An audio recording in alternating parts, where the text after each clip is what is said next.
Voilà, shalom bien-aimés dans le Seigneur, que l'Éternel vous bénisse, que Dieu vous garde et qu'il garde également chacun de nous dans sa grâce et dans sa bonté. Donc, c'est comme j'avais fait la promesse que je pourrais intervenir aujourd'hui sur la question du pardon tel que le frère Israël l'avait abordé. Alors, j'ai pensé qu'il serait préférable que nous puissions également apporter notre pierre de contribution par rapport à cette question-là. J'essaierai d'être bref, concis et précis, pour ne pas donner lieu à beaucoup d'explications. C'est pourquoi je vais très vite commencer par le livre de Marc chapitre 10. Nous prenons le livre de Marc chapitre 10. Je vais donc commencer par le verset 46, je crois. La Bible dit, ils arrivèrent à Jéricho. Dans Marc 10, verset 46, ils arrivèrent à Jéricho. Et lorsque Jésus en sortit avec ses disciples, et une assez grande foule, les fils de Timée, Bartimée, mendiant, aveugle, étaient assis au bord du chemin, il entendit que c'était Jésus de Nazareth.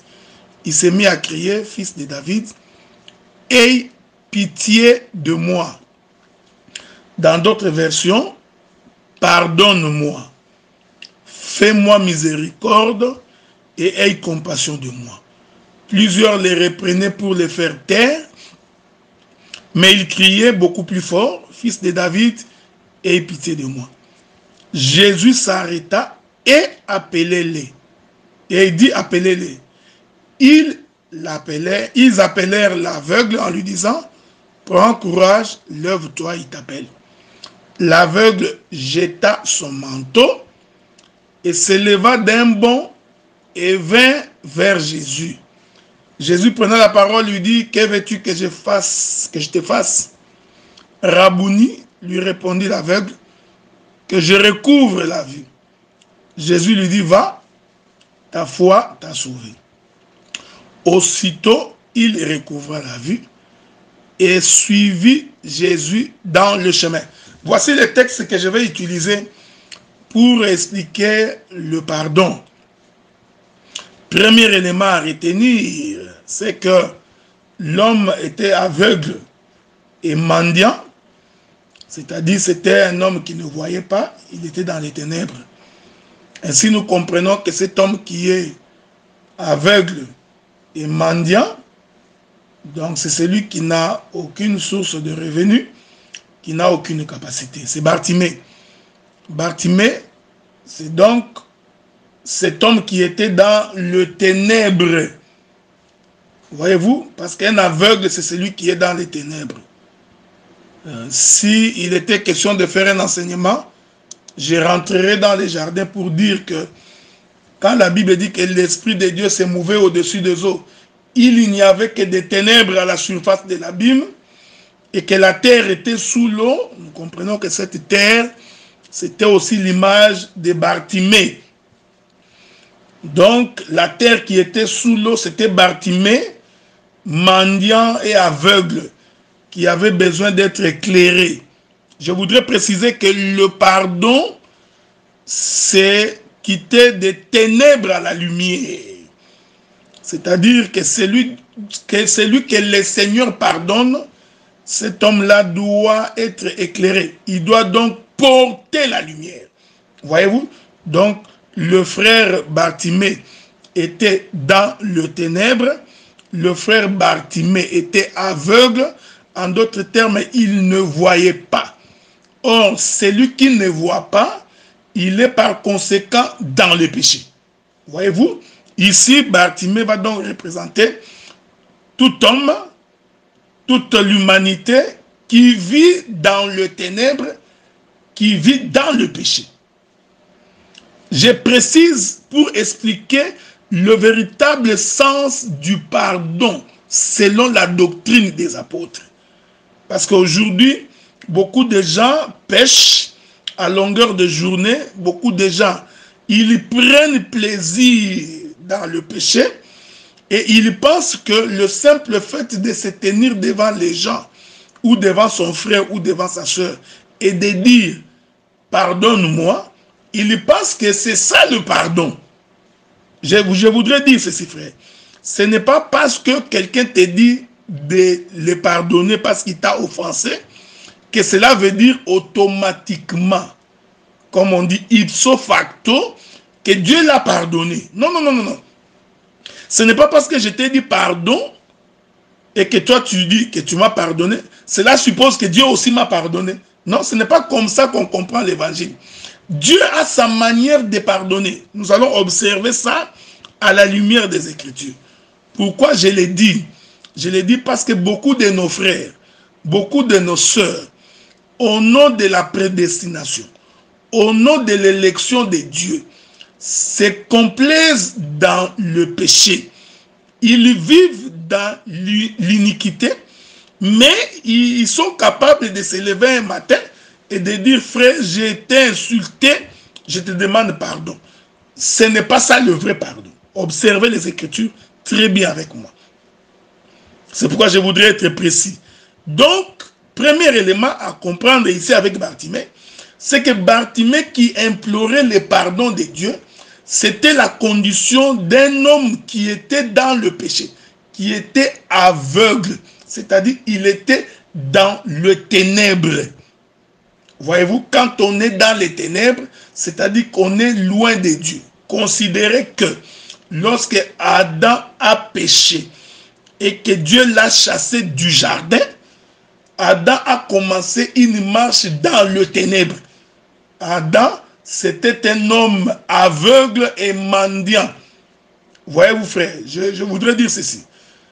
Quand on est aveugle, on ne peut même pas trouver du travail. Un homme aveugle, c'est un homme qui ne peut pas prendre soin de lui-même. Voyez-vous? Donc, c'est un homme qui traduit une forme d'incapacité. C'est pourquoi je me permets de vous rappeler que c'est Bartimée ici qui implorait le pardon. Était un homme aveugle, c'est-à-dire un peuple dans les ténèbres, dans le péché. Maintenant, vous allez observer de quelle manière le Seigneur est en train de pardonner Bartimée. Regardez, Bartimée dit ceci, dans Marc chapitre 10, verset 47. Il s'est mis à crier, « Fils de David, Jésus, aie pitié de moi. » Voyez-vous, Bartimée n'a pas d'abord commencé par dire, « Je voudrais recouvrir la vue. » Non, non, non, non, non. Bartimée a d'abord commencé par implorer le pardon de Dieu. Maintenant, regardez. Comment Jésus est en train de donner le pardon à cet homme. Je précise ça parce que j'entrerai dans les détails doctrinaux pour bien me faire comprendre. L'Écriture dit dans le verset 48 de Marc chapitre 10. Plusieurs les reprenaient pour les faire taire, mais il criait plus fort, « Fils de David, aie pitié de moi. » Avez-vous remarqué? Dans son premier cri, certaines personnes l'ont empêché de venir vers Jésus. Nous comprenons que ce temps-là, le temps où on l'empêche de venir vers Jésus, ici, Bartimée, c'est la maison d'Israël. Et les gens qui sont en train de l'empêcher pour venir vers Jésus, nous disons que c'est les prophètes. Parce que les prophètes ont parlé par des paraboles, par des énigmes, et Israël n'a pas cru. Donc, en d'autres termes, quand on parle en parabole, on empêche le peuple de venir vers. Donc ici, les gens qui sont en train d'empêcher Bartimée de venir, cette première dispensation-là, ces gens-là représentent tout un sacerdoce. C'est le sacerdoce de Moïse qui fait tomber le peuple, qui empêche le peuple d'accéder à la lumière. Matthieu chapitre 13, verset 10, vous pouvez lire. Jésus dit, je leur parle en parabole pour que en écoutant qu'ils ne comprennent rien, qu'en regardant, ils ne voient rien, de peur qu'ils ne comprennent, qu'ils ne se convertissent et que je les sauve. Donc, si on t'empêche d'aller vers le Seigneur, c'est-à-dire que le langage de Dieu pour toi est un langage parabolique. Donc, les gens qui sont en train d'empêcher Jésus, d'empêcher Bartimée de venir vers Jésus, ces gens-là représentent tout un sacerdoce. Ici, Bartimée va représenter la maison d'Israël. Je vous reviens, ok? Que la paix du Seigneur soit avec vous, que Dieu vous garde et qu'il vous protège. Bien-aimés dans le Seigneur, il faudrait savoir que la Bible dit que on n'allume pas une lampe pour la mettre sous une table. Donc, on le met sur la table, sur le chandelier, pour que la maison soit éclairée. Il faudrait comprendre qu'en tant qu'enfants de Dieu, nous sommes des chandeliers. Et nous devons éclairer la maison. En d'autres termes, nous devons être un modèle pour le peuple, pour le monde. Si le monde cherche des hommes intègres, si le monde est à la recherche des hommes honnêtes, des hommes qui craignent Dieu, des hommes qui sont un modèle dans la conduite et dans le comportement, il faut que le monde trouve chez les chrétiens cette chose. Est-ce que vous comprenez? Et c'est Dieu qui donne cette capacité. Je reviens dans Marc chapitre 10. Quand les gens ont empêché Bartimée de venir vers Jésus, Bartimée a continué à crier plus fort. Bien-aimé dans le Seigneur, celui qui vit dans le péché, c'est quelqu'un qui doit être à la recherche du salut. C'est quelqu'un qui doit rechercher la rédemption. Vous savez, aujourd'hui, beaucoup de nos frères et de nos sœurs se complaisent dans le péché. Les gens ne prennent plus le temps de prier pour que Dieu puisse les délivrer du péché. On est habitué à prier pour le mariage, pour les voyages aux États-Unis, pour les visas, pour avoir des enfants, pour la bénédiction matérielle, avoir beaucoup d'argent. Les gens font des jeûnes, des jeûnes et des jeûnes et des prières et des retraites. Mais rares aujourd'hui sont des gens qui entrent en prière, quelqu'un qui rentre en prière pour qu'un péché qui les tient pendant des années, que Dieu puisse l'en délivrer. Non, non, non, non, non. Non. Ça, ce n'est plus la préoccupation des chrétiens d'aujourd'hui. Voyez-vous, les chrétiens d'aujourd'hui n'ont plus cette préoccupation. Les chrétiens d'aujourd'hui insultent aussi facilement. Ça ne les dérange nullement. Les prédicateurs qui s'insultent, j'ai vu des prédicateurs en train d'insulter. Et il justifie son insulte par une écriture. Il insulte son frère, Muraille Blanchi. Il dit non, Paul aussi avait dit ça. Non, Jésus aussi avait dit que vous êtes de tombeaux. Mais lui, dans son esprit, il est en train d'insulter son frère. Si vous ne comprenez pas ce que Jésus avait dit, il faut poser la question. Est-ce que vous comprenez? Regardez, frère. Donc aujourd'hui, les gens prennent plaisir à vivre dans le péché.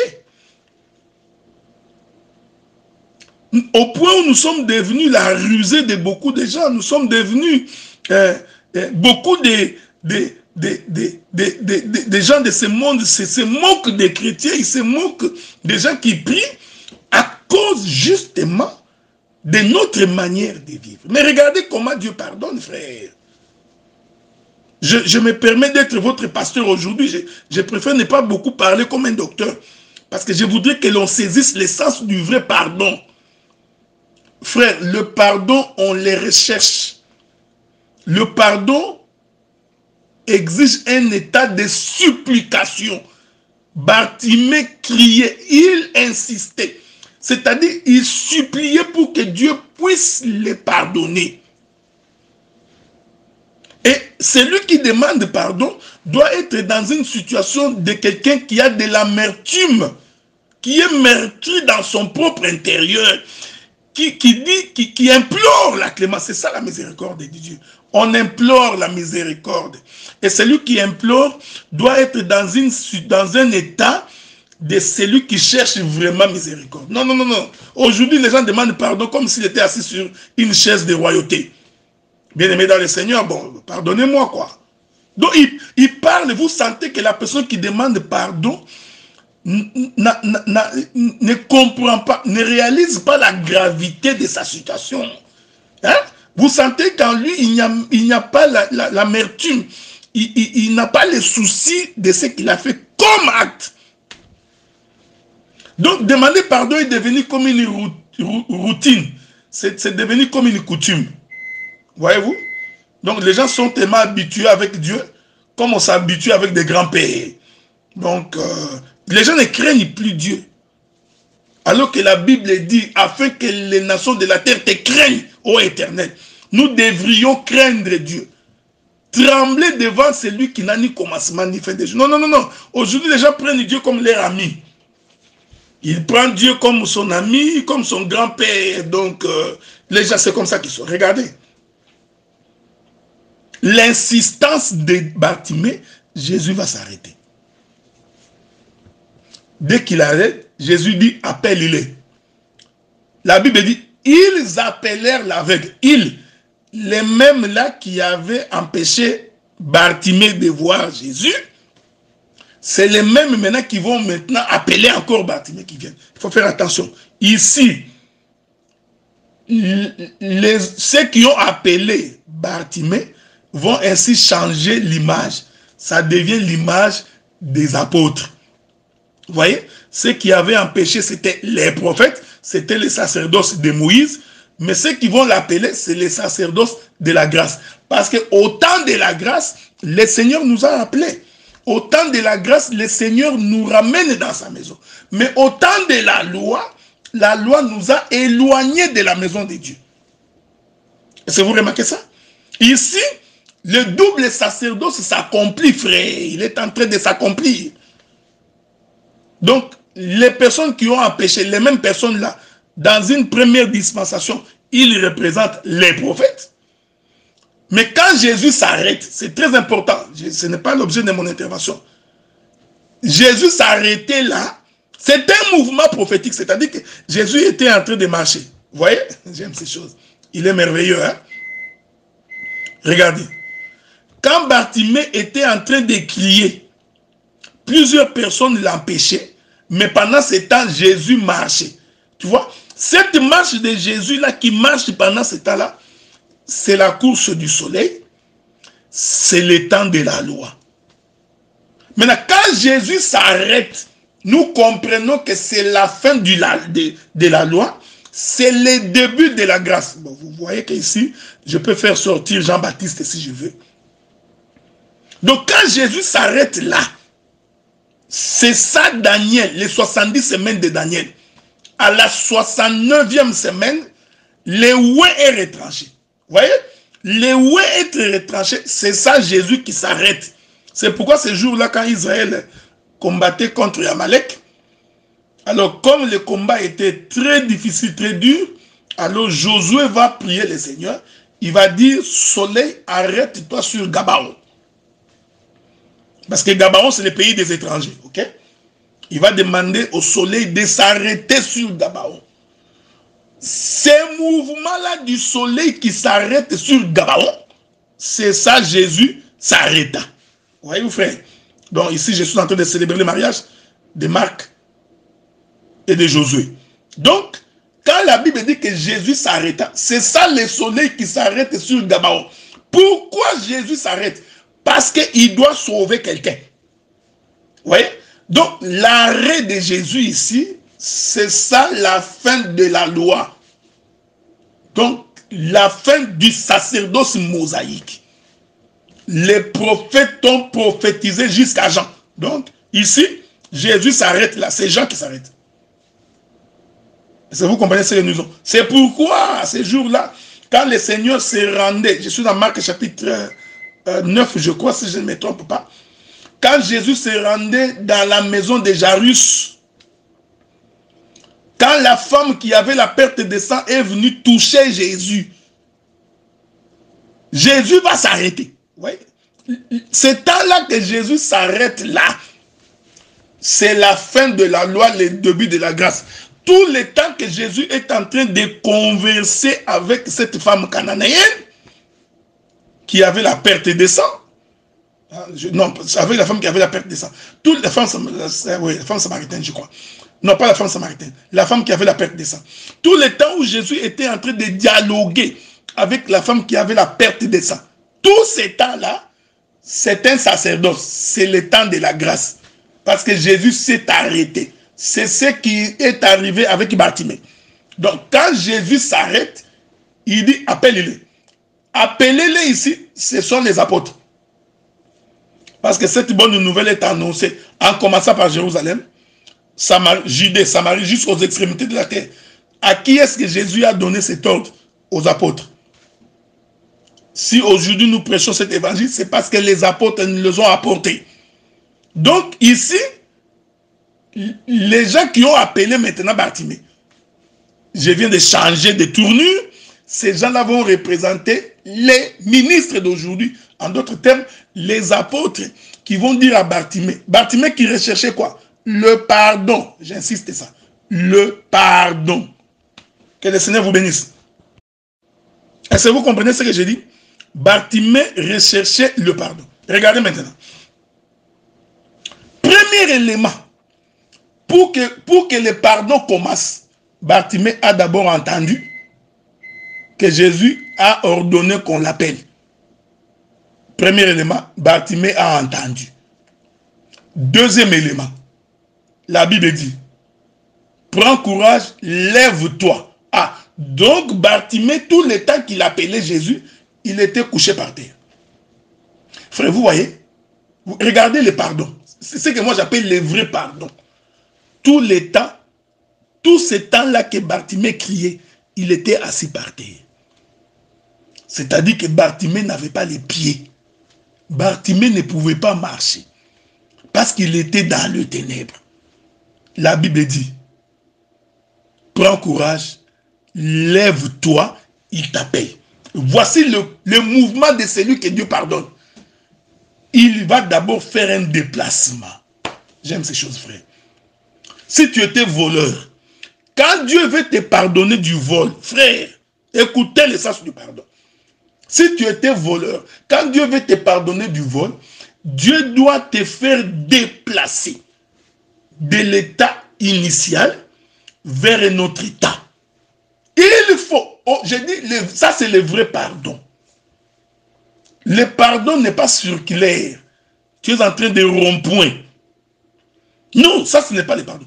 Bien aimé dans le Seigneur, Israël n'a pas rond-point. Je m'excuse, je sais que c'est pas un verbe. Israël a marché. Vous voyez, il s'est déplacé de l'Égypte vers Canaan. J'explique le pardon selon Dieu. Donc Israël n'est pas retourné en Égypte. Non, il n'est pas retourné au point du départ. Non, si quelqu'un retourne au point du départ, cela veut dire que Dieu ne l'a pas encore pardonné. Même si nous, en regardant, nous croyons que c'est un pardon. Mais dans le vrai, Dieu ne l'a pas pardonné. Quand Dieu pardonne quelqu'un, il fait lever la personne. C'est-à-dire, il lui donne les pieds. Est-ce que vous remarquez ce que j'ai dit? Un jour, Jésus vient, il croise un homme paralytique, couché sur sa natte. Vous voyez? Couché par terre. Il n'avait pas de pieds. Parce que je t'informe que Bartimée aussi n'avait pas de pieds. Cet homme était couché par terre. La Bible dit que c'était un jour de sabbat. Alors, les Juifs observaient Jésus pour voir qu'est-ce qu'il va faire. Alors, Jésus leur pose la question. Il dit, si vous perdez votre brebis un jour de sabbat, est-ce que vous laisserez les brebis dans le trou que vous n'irez pas les chercher? Les Juifs les regardaient. Il dit, mais qu'est-ce qui est plus difficile de dire à un homme? Tes péchés te sont pardonnés. Non, non, regardez frère. Mais cet homme était paralytique. Cet homme n'avait pas dit qu'il était dans les péchés. Mais Jésus a compris que le fait que cet homme est paralytique, le fait qu'il est couché par terre, c'est ça les péchés. Il dit, tes péchés te sont pardonnés. Qu'est-ce qu'il fait? Prends ton lit, lève-toi et marche. Voyez frère, voyez? celui que l'Éternel pardonne. Je dis bien l'Éternel. Moi, je ne parle pas du pardon des hommes. Je parle du pardon de Dieu. Celui que Dieu fait miséricorde. Celui à qui Dieu accorde la compassion. Dieu doit lui donner la capacité de ne plus tomber dans les mêmes péchés. Maintenant, si tu remarques que tu tombes dans les mêmes péchés, c'est-à-dire que jusque-là, Dieu ne t'a pas encore pardonné. Voilà pourquoi tu as intérêt de crier comme Bartimée. Tu as intérêt de supplier le Seigneur. Tu as intérêt d'entrer en prière, d'implorer sa miséricorde. Frère, je ne sais pas pourquoi les gens pensent que... Qu'est-ce que vous entendez par implorer la miséricorde? Vous savez, quand on implore la miséricorde de Dieu, c'est parce que par nous-mêmes, nous sommes incapables de nous en sortir. C'est parce que nous ne pouvons pas réaliser par nous-mêmes ce que nous voulons faire. Nous sentons le poids de la chair qui domine encore sur nous. Tu voudrais bien arrêter d'avoir les regards envieux sur les femmes de tes frères. Tu voudrais bien. Mais tu sens que ta chair t'empêche. Tu es incapable. Tu dois implorer la miséricorde de Dieu. C'est ça. Donc tu supplies le Seigneur. Frère, donc quelqu'un qui agit mal, mais lui-même ne se rend pas compte. J'ai toujours été étonné qu'on vienne expliquer à quelqu'un qu'il a péché. Pire encore, on voudrait convaincre un prédicateur qu'il a péché. Là, il commence à vous poser la question du genre, la procédure n'a pas été acceptée. Tu vois, vous n'aviez pas suivi la procédure. Mais cependant, l'homme a péché. Vous voyez, frère, ça c'est un esprit de quelqu'un qui ne comprend pas la compassion et le pardon de Dieu, frère. Quelles que soient les conditions, quand j'ai volé, j'ai volé. Donc, quand j'ai volé, je n'ai pas besoin de venir faire une démonstration de la procédure, frère. Quand je me prostitue, je couche avec les sœurs. Vous m'attrapez, je voudrais expliquer, vous voyez, frère, vous n'aviez pas observé la procédure. Donc, vous comprenez déjà que quand un homme parle comme ça ne sert plus à rien parce qu'il est en train de bafouer la grâce du Seigneur. Bien-aimé dans le Seigneur, le pardon déclaratif n'est pas le pardon de Dieu. Je l'ai dit, je le répète toujours, frère. Le pardon déclaratif n'est pas le pardon de Dieu. Le vrai pardon de Dieu, c'est que le Seigneur doit t'en délivrer. Il doit te délivrer de ses péchés. Ça, c'est le vrai pardon de Dieu.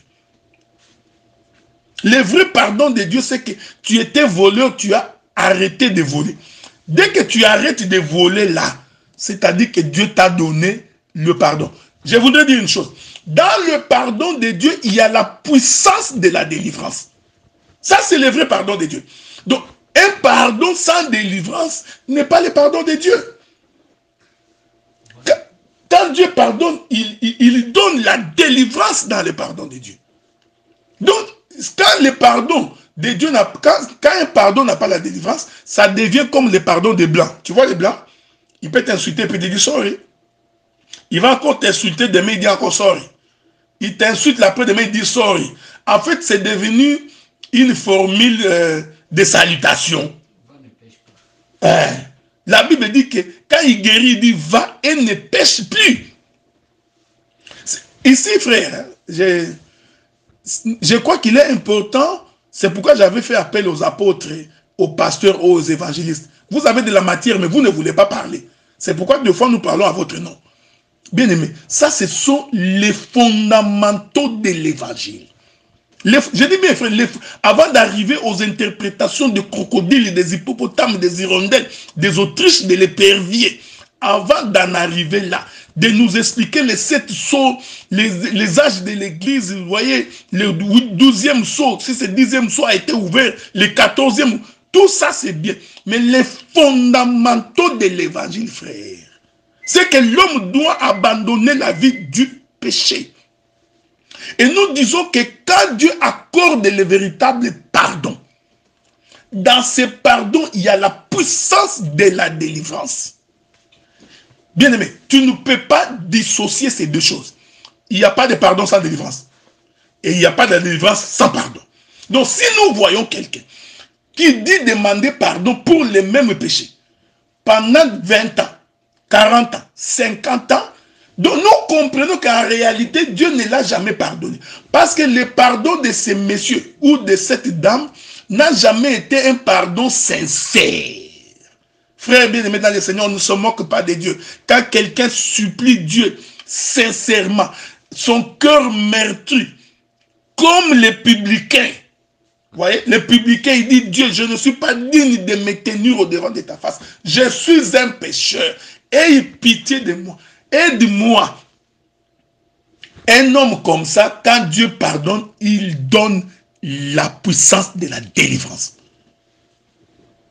C'est pourquoi on ne peut pas nommer certains péchés au milieu de nous si véritablement notre pardon vient de Dieu. Il y a d'autres qui demandent pardon parce qu'on l'a forcé.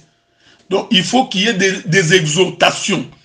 Il faut qu'il y ait 50 personnes qui exhortent et qui lui parlent, qui l'exhortent et qui lui parlent. Donc, mes frères, mais si tu as véritablement le Saint-Esprit de Dieu, tu n'as pas besoin d'une exhortation pour comprendre que ce que tu as fait est mauvais. C'est pourquoi l'Écriture dit qu'en ces temps-là, personne n'enseignera son concitoyen. Nous serons tous enseignés de Dieu. Si quelqu'un a le Saint-Esprit de Dieu, frère, il n'a pas besoin d'une exhortation pour demander pardon. Est-ce que vous comprenez ce que nous disons? Et nous disons que le pardon entraîne la cessation de l'activité. Que le Seigneur vous bénisse. Regardez. Regardez, bien aimé dans le Seigneur. Donc Jésus dit à cet homme, tes péchés te sont pardonnés. Maintenant, Dieu va donner l'essence d'un péché pardonné. L'essence, le véritable essence d'un péché pardonné. Il dit, prends ton lit, lève-toi. Frère, celui que le Seigneur pardonne doit s'élever. Il doit quitter l'état initial pour un autre état. Ça, c'est le vrai pardon de Dieu. Si quelqu'un demande pardon, qu'il revient sur le pardon, sur la même chose qu'il avait faite, en réalité, c'est vous qui l'avez pardonné. Mais Dieu ne l'avait pas pardonné. Quand Dieu pardonne, frère, il donne la capacité. Dieu, quand il pardonne, il donne la capacité de réparation. J'aime ces choses. Frère, non! Dieu doit réparer et restaurer ta vie. Dieu ne peut pas pardonner.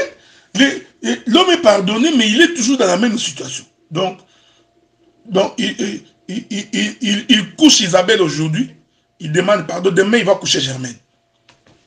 Il va encore demander pardon, le lendemain il prend encore une autre soeur. Après demain il prend encore une autre soeur. Tu fais un projet d'aller dans un hôtel avec la femme d'autrui. Vous comprenez que, et puis pour justifier, vous voyez frère, nous sommes dans cette tente, la chair est faible. Non frère. C'est pourquoi le Saint-Esprit nous a été accordé. Vous savez pourquoi Dieu nous a accordé le Saint-Esprit? Pour que nous ayons la suprématie sur les désirs de la chair. C'est la raison du Saint-Esprit qui est un sceau pour notre salut. Mais le Saint-Esprit nous donne également la capacité de dominer notre faiblesse. Parce que notre corps, c'est ça la femme, un être faible, oui. Mais l'esprit, c'est ça l'homme qui a autorité sur la chair. C'est pourquoi la Bible dit qu'en réalité, dans l'homme, c'est l'esprit. Bartimée va s'élever. Je vous dis que je parle comme un pasteur.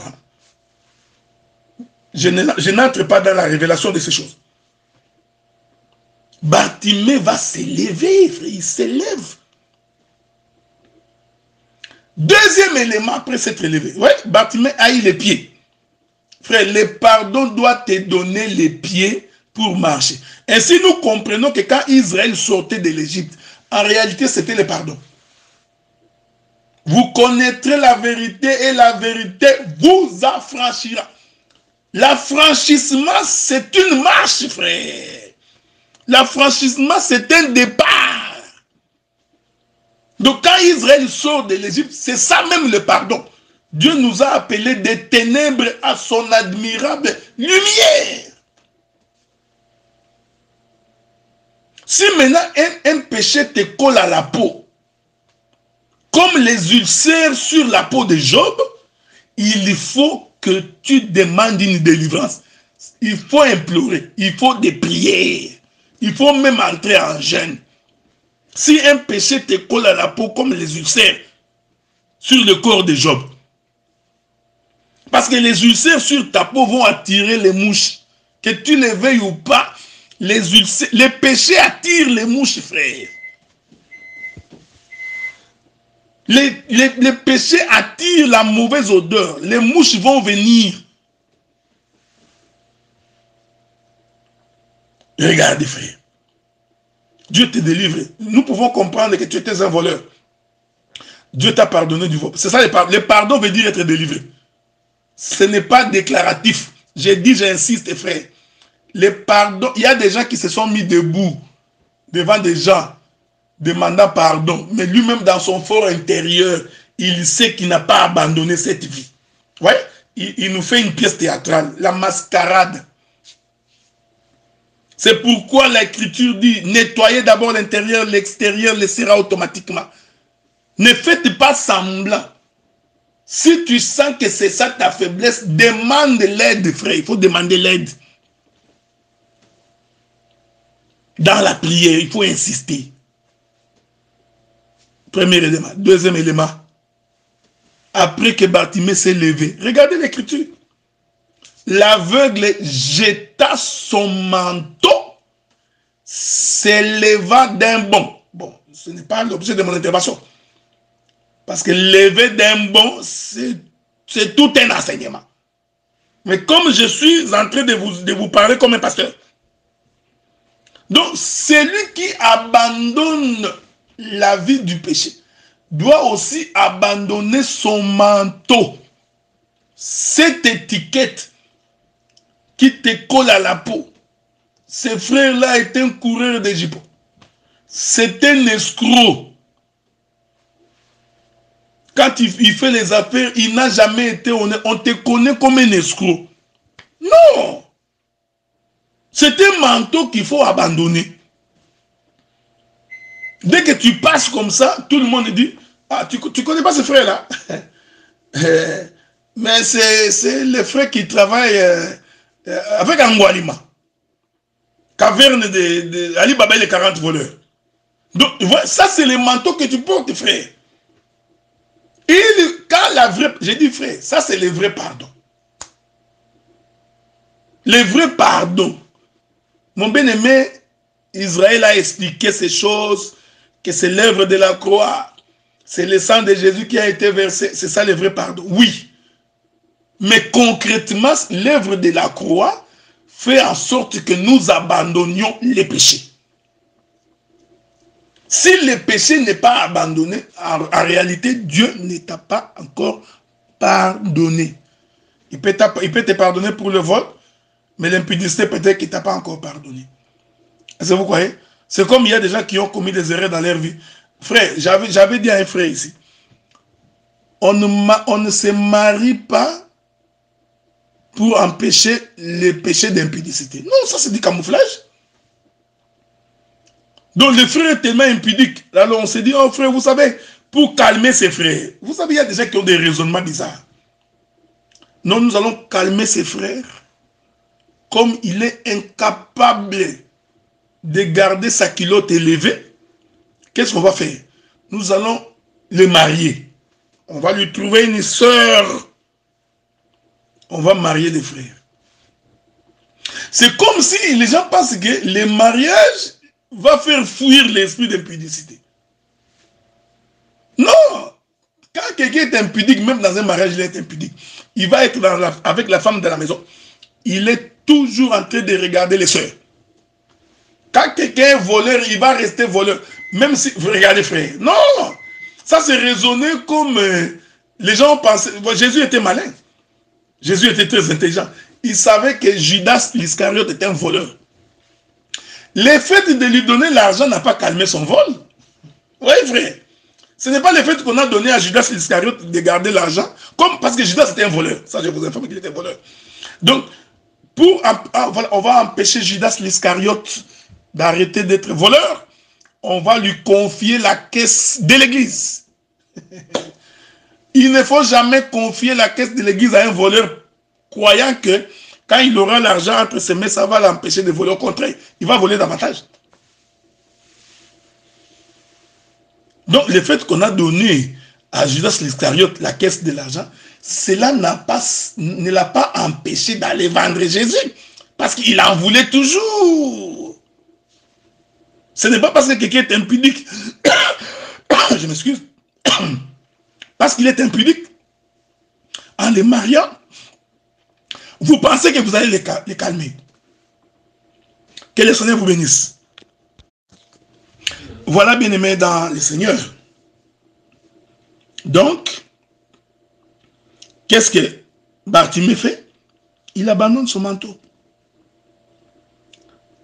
Bien-aimé, quand Dieu te pardonne, tu dois abandonner les manteaux que tu portais. Ici, je ne voudrais pas entrer dans les interprétations.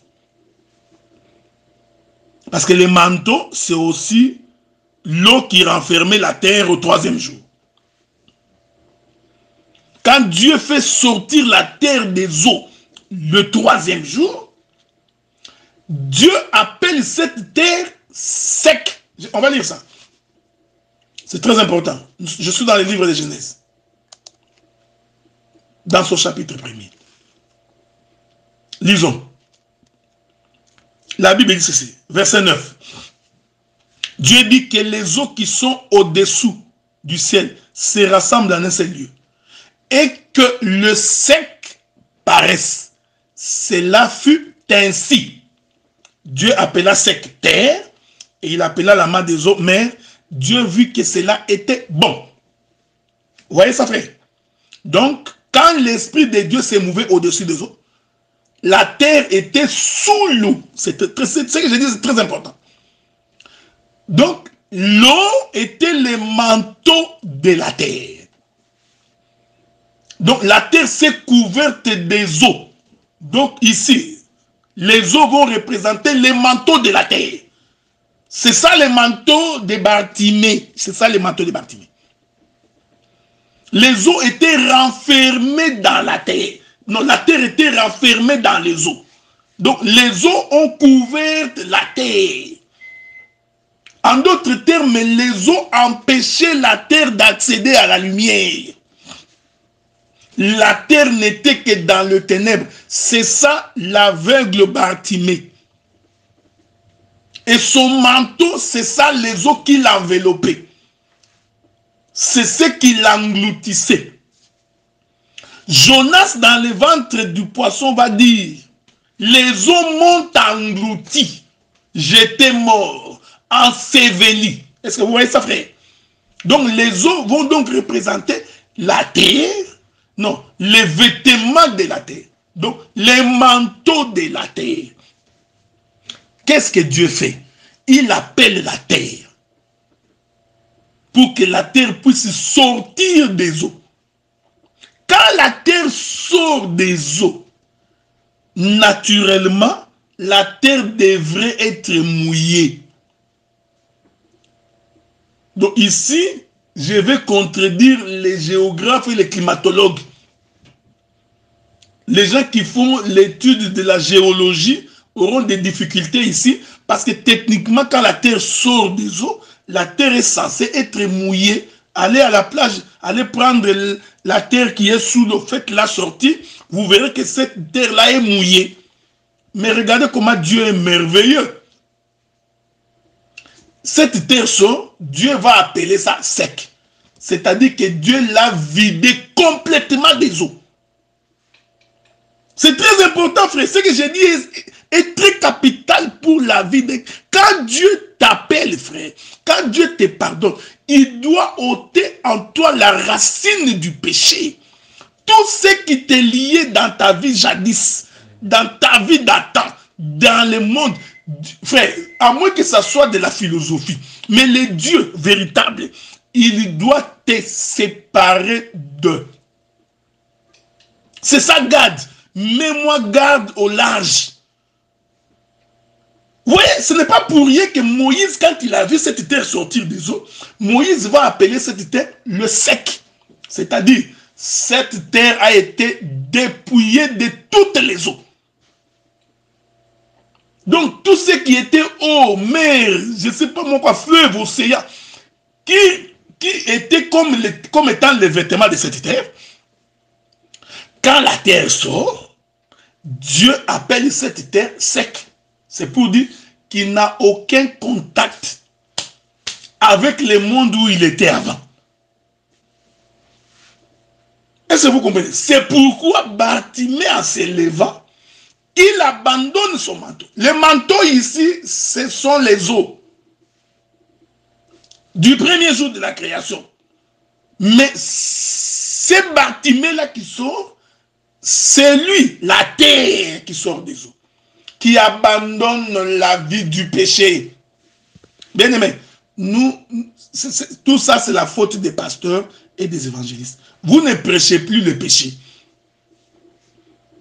Vous ne rappelez plus au peuple les fondamentaux de l'évangile. Tout le monde est devenu docteur et prophète. Les gens passent leur temps, il a écouté un prophète, il a copié les syllabus, il a mémorisé les syllabus.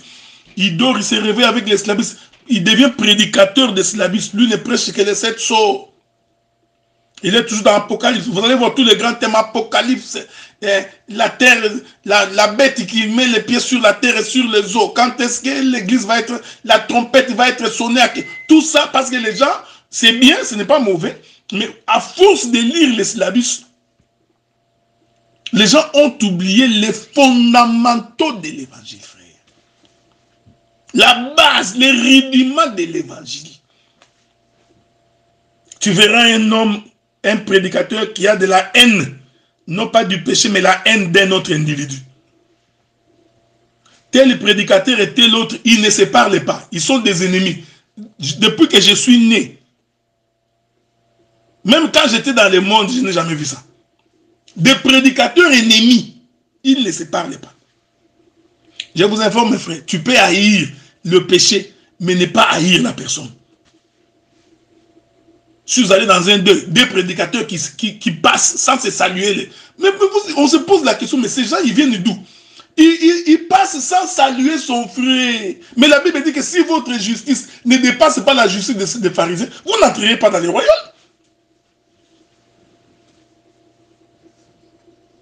Vous voyez, c'est là où je vous dis qu'il y a beaucoup des inconvertis dans cet évangile. Beaucoup. C'est pourquoi les gens ont raison de dire qu'il n'y a pas la puissance dans vos prédications, parce que les gens ne sont pas connectés au Saint-Esprit. Les gens n'ont plus la crainte du péché. Frère, c'est la crainte du péché. Je me pose la question, quel est le jour où tu as péché, tu t'es mis à genoux, tu as regretté amèrement. Tu pleures pour un mariage. Pour le mariage, tu pleures. Tu vas prier jusqu'à les larmes coulent. Femme pleureuse, nous allons pleurer, tu pleures pour le mariage.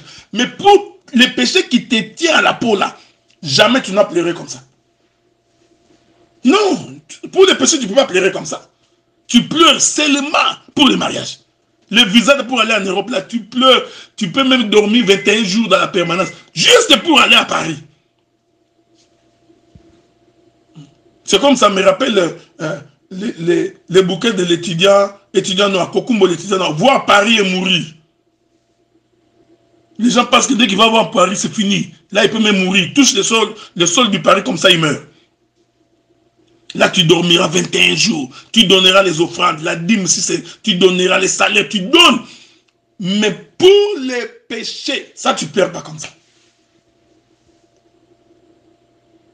Quand Bartimée s'élève, bien aimé dans le Seigneur, il abandonne son manteau de l'aveugle, frère. C'est ça. Vous voyez le pardon? Donc, le pardon, c'est toute une vie. C'est-à-dire, c'est une démarche, la démarche de quelqu'un qui était dans les ténèbres, qui a rencontré le Seigneur. Le Seigneur a envoyé sa parole. L'homme va s'élever. Il fait un déplacement. Il abandonne la vie du péché. Une fois qu'il a abandonné la vie du péché, l'homme, qu'est-ce qu'il fait? Il jette son manteau d'un bond et vint vers Jésus. Tout d'un coup, il a eu les pieds. Il était capable de marcher maintenant. Mais il abandonne son manteau. Regardez l'écriture. Je suis dans verset 52 et verset 53 de Marc chapitre 10. Jésus lui dit, va, ta foi t'a sauvé. Point. Je répète ça. Jésus a renvoyé cet homme. Il a renvoyé. Ça, vous voyez, quand nous disons, il faut vraiment avoir l'évangile pour comprendre. Jésus lui dit, va, ta foi t'a sauvé. Moi, j'ai pensé que Bartimée allait partir chez lui. Regardez le verset 53. Aussitôt, il recouvra la vue et suivit Jésus dans le chemin. Ouais. Quand Jésus lui disait, va, Jésus voulait lui dire, viens, suis-moi. Tu vois? Jésus, voyez, c'est. Donc, Jésus lui dit, va, ta foi t'a sauvé. Bartimée, au lieu de rentrer chez lui, parce que cette chose est prophétique. Le va de Jésus là, Bartimée a entendu que cela veut dire, je vais suivre Jésus. C'est-à-dire que je ne rentre plus dans la vie du péché. Suivre Jésus, ce n'est pas ce qu'on chantait à l'époque. Nakolanda Yesu. Non, ça ce n'est pas suivre Jésus. On ne suit pas Jésus en chantant.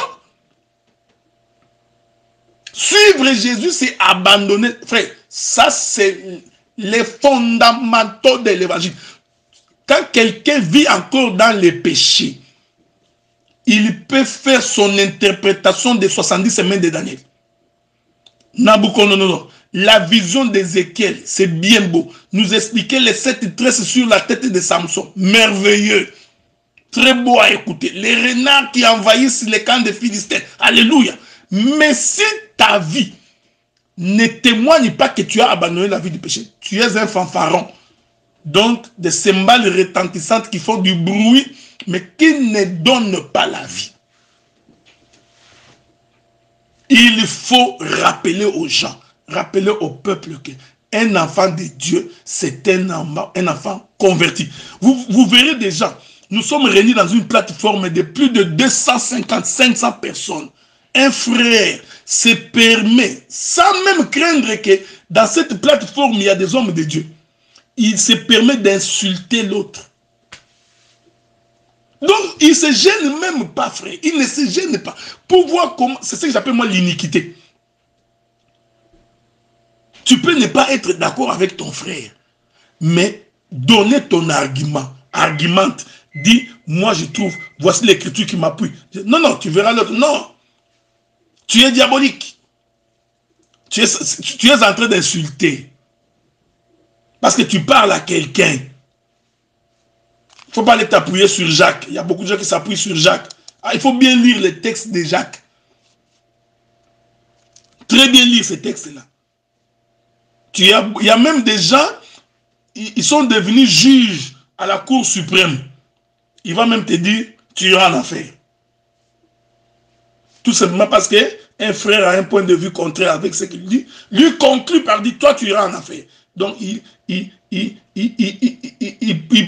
juge, il délibère, il condamne et puis c'est fini.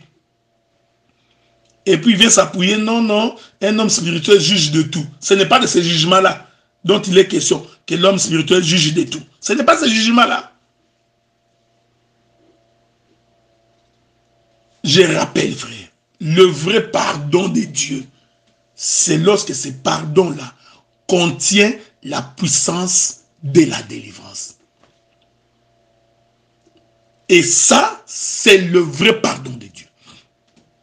Le vrai pardon de Dieu contient l'esprit du regret, de l'amertume, de quelqu'un qui comprend que ce que j'ai fait est très mauvais. Ce que j'ai fait a offensé. Je vais vous lire une écriture. C'est là qu'on va finir. Prenons une écriture pour lire. Ok? Nous allons prendre le livre des Proverbes. Proverbes chapitre 28. Nous lisons. La Bible dit ceci. Je commence par le verset 12. Quand les justes triomphent, c'est une grande gloire. Quand le méchant s'élève, chacun se cache. Je continue. Celui qui cache ses transgressions ne prospère Point. Hein? Avec ta prédication là de « Je veux que tu prospères à tous égards comme prospère l'état de ton âme. » Ah! Salomon dit pour que tu prospères, il faut publier tes transgressions. Donc il faut que tes fautes, que tu les dises, que tu les déclares. Écoutez ce que Salomon dit. Mais celui qui les avoue et les délaisse, il ne faut jamais couper les versets. Ne prends pas un ciseau pour couper les versets. Le verset dit, mais celui qui les avoue et les délaisse, obtient miséricorde. Ah! Donc si quelqu'un n'a pas abandonné la vie du péché, nous comprenons qu'il n'a jamais été pardonné. Je répète ça, frère. Si quelqu'un n'abandonne pas la vie du péché, même si, tu vois, même s'il les avoue, ouais, parce que c'est devenu une habitude dans beaucoup des assemblées. Les prédicateurs commettent des péchés à la longueur de journée. Ils tombent dans les péchés comme les chenilles qui tombent d'un arbre secoué.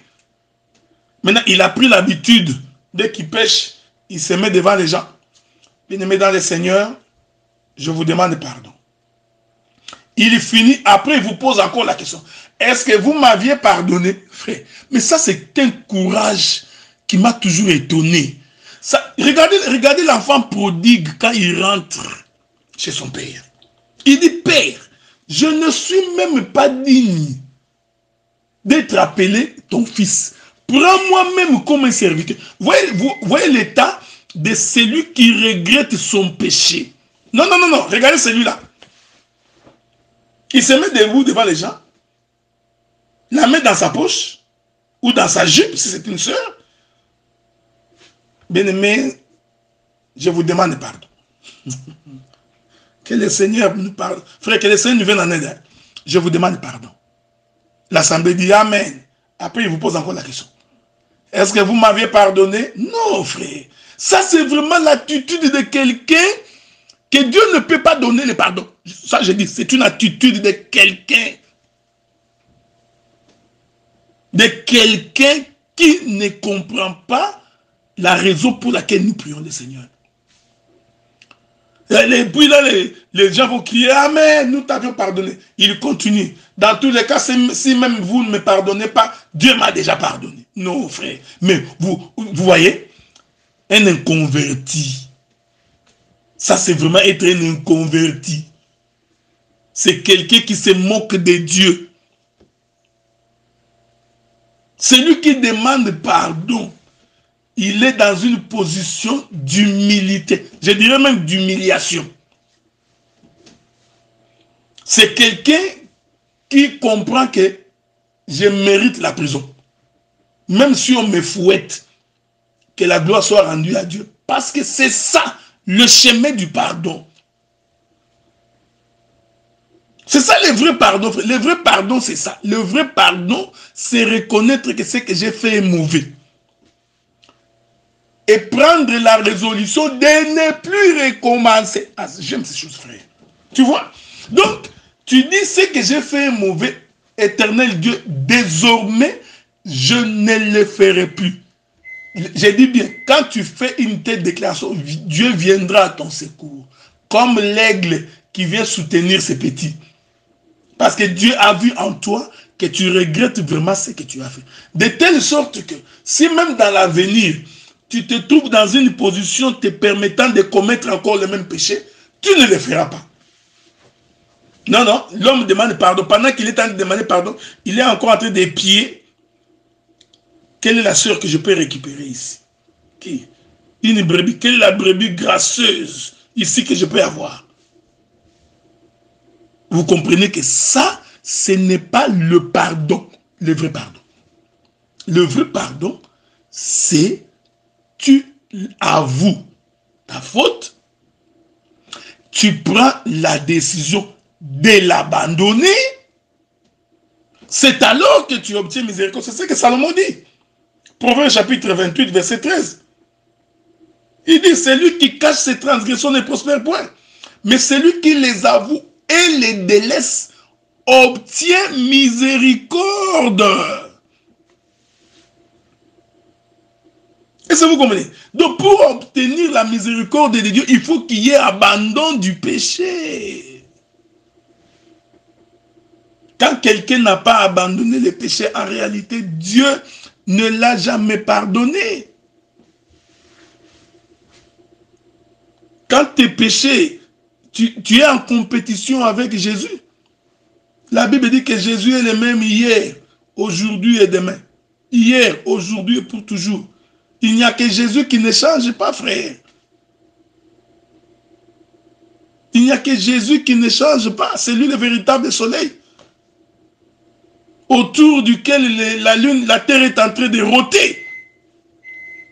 Mais si toi, d'année en année, tu vis les mêmes choses, les mêmes péchés, même Dieu est en colère contre toi parce que tu viens de prendre son attribut. Le vrai pardon, je l'ai dit et j'insiste, le vrai pardon contient la délivrance, la puissance de la délivrance. Le vrai pardon, c'est traduit par les regrets, par un cœur humilié, un cœur meurtri, humble, qui implore le soutien de Dieu. Paul a dit, les biens que je voudrais faire, je ne les fais pas. Mais le mal que j'ai haï, c'est ce que j'ai fait. Misérable que je suis, misérable que je suis, qui me délivrera? Il était en train d'implorer celui qui a la capacité de délivrer pour qu'il vienne te délivrer. Ma prière, frère, que celui qui donne la capacité de te délivrer du péché qui vient à ton secours, mais il faut que tu cries. On ne peut pas crier à ta place, frère. Personne n'a crié à la place de Bartimée. Bartimée lui-même connaissait sa situation. Toi, tu connais ton cas. Tu connais tes faiblesses. Tu le connais. Implore la grâce de Dieu. Demande à l'Éternel de venir te secourir. Il est écrit dans la Bible, frère. Invoque-moi au jour de ta détresse, je te répondrai. La détresse, ce n'est pas seulement manquer l'argent. La détresse, ce n'est pas seulement manquer le foufou. Non. La détresse, ce n'est pas seulement manquer l'argent du loyer. Non. Vivre dans le péché aussi est une détresse, frère.